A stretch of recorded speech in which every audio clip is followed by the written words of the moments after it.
पुण्यामधील समाधान चौक परिसरामध्ये एक भला मोठा खड्डा पडल्याची घटना घडली। ट्रक खड्ड्यामध्ये पडतानाचा सीसीटीव्ही देखील समोर आलाय।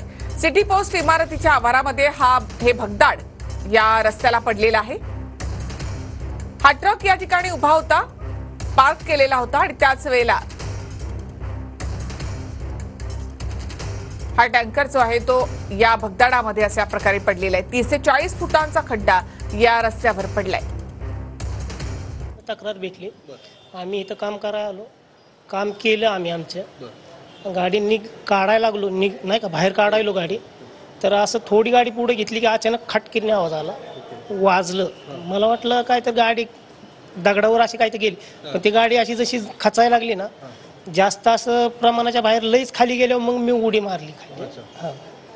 पण मग कसं कळलं की गाडी खाली चालली? मग तात्काळ उडी गाडी पूर्ण उचललं होतं ना, ते कॅबिन पूर्ण उचललं त्या पाय। हॅलो, हा बोला की। आहे तर सिटी पोस्ट पशी आहे, ती गाडी पशीच आहे आपल्या।